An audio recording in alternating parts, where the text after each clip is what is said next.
No, the automobile wasn't invented in America. That credit rightfully belongs to German engineer Carl Benz and his 1886 patent motor wagon. But it didn't take long for the United States to make the automobile its own. By 1904, America had already become the global leader in both car production and sales. And by 1913, an astonishing 80% of all automobiles worldwide were being built on American soil. At the time, the U.S. auto industry was booming with innovation, with over 250 automakers operating in 1908 alone, pushing the boundaries of technology and vehicle design at a breathtaking pace. The very existence of the Tesla Model S is a bold reminder of what makes America great: innovation, ambition, and the drive to build something revolutionary. These are the same values that once made the US auto industry the biggest and most influential on the planet. We're not just a nation of fast food and finance. We still build things, great things. But what truly earns the Tesla Model S a spot among the greatest American cars of all time is this: it completely changed the game for electric vehicles. Before the Model S, EVs were seen as boring or niche. This car? It made electric cool. Just look at it. Sleek design, futuristic tech, and speed that melts your face off. In its insane plaid version, we clocked the Model S from 0 to 60 in just 2.07 seconds. The fastest production car we've ever tested. And yes, it's American. Others had toyed with the concept, notably VW's microbus of the 60s and Lancia's 1978 Mega Gamma. But it was Lee Iacocca and Hal Sperlich, the same team who'd made the Mustang happen at Ford 20 years earlier, who at Chrysler in 1983 revealed the perfect combination of size, seating, and drivability that came to define a new segment-busting family vehicle: the minivan. Within a decade, almost every mainstream automaker offered a minivan in the US, making traditional station wagons obsolete. The segment has declined in recent years, but the basic formula established by Chrysler remains the definitive one: front drive, sliding side doors, and a highly flexible seating package for 7 or 8 passengers. In 1963, Henry Ford II tried to buy Ferrari. The deal was almost done until Enzo Ferrari backed out at the last minute. Furious, Ford decided to build a car to beat Ferrari at Le Mans. That car was the GT40. And in 1966, it dominated with a 1-2-3 finish. The GT40 became a legend, leading to today's Ford GT, a twin-turbo V6 supercar born from one of the greatest rivalries in racing history. The Ford Mustang didn't just launch a car, it created a whole new category: the pony car.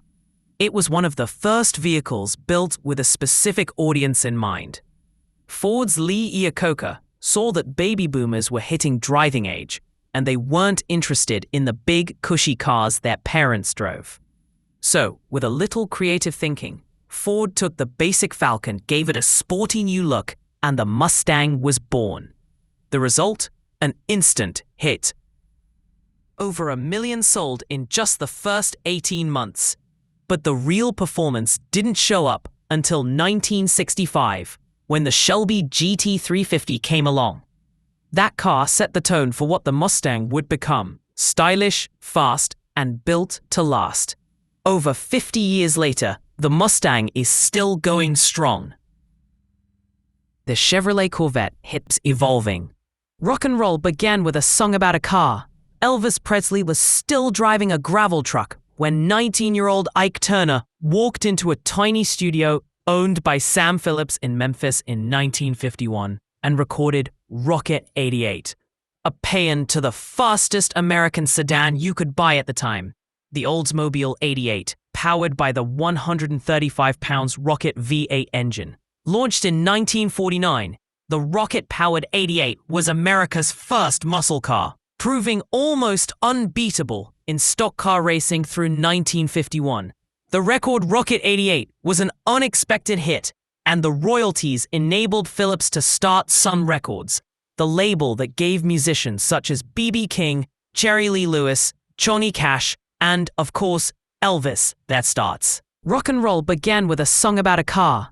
Elvis Presley was still driving a gravel truck when 19-year-old Ike Turner walked into a tiny studio owned by Sam Phillips in Memphis in 1951 and recorded Rocket 88, a paean to the fastest American sedan you could buy at the time, the Oldsmobile 88, powered by the 135-pound Rocket V8 engine. Launched in 1949, the rocket-powered 88 was America's first muscle car, proving almost unbeatable in stock car racing through 1951.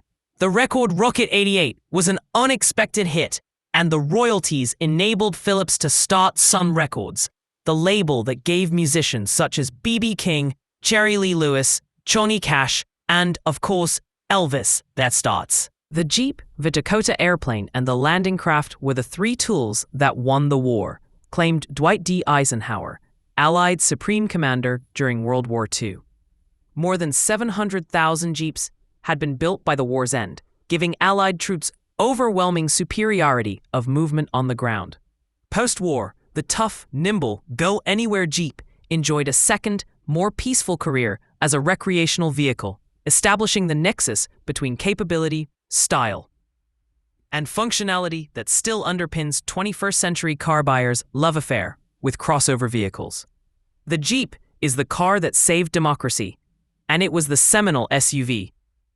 Also launched in 1932, the Duesenberg Model SJ was the antithesis of the cheap and cheerful Fords and Chevys most Americans drove through the depths of the Depression. The Duesenberg SJ was, simply, a hand-built, money-no-object supercar, the 1930s equivalent of a Bugatti Chiron. With their twin-cam, 4 valves per cylinder, supercharged straight-8 engines, Duesenberg SJs were said to be capable of 104 miles per hour in second gear and 140 miles per hour in top. In 1934, a lightweight roadster averaged 135 miles per hour for 24 hours on the Bonneville Salt Flats. Just 36 SJs were built between 1932 and 1935. Gary Tupper and Clark Gable owned the only 2 short-wheelbase SSJ Duesenbergs ever built. Henry Ford's Model T was produced for 19 years, from 1908 to 1927, and almost 15 million were made, with prices falling from $825 to $260 by 1925, as Ford refined the mass production process. But the Model T was more than just a car. It put America on wheels, and so changed the way Americans worked, the way they lived, and the way they played. Shopping malls, motels, planned suburbs with affordable housing, well-paid manufacturing jobs, and an emerging middle class eager to enjoy the perks of prosperity. This was modern 20th century America, and the Model T helped create it all.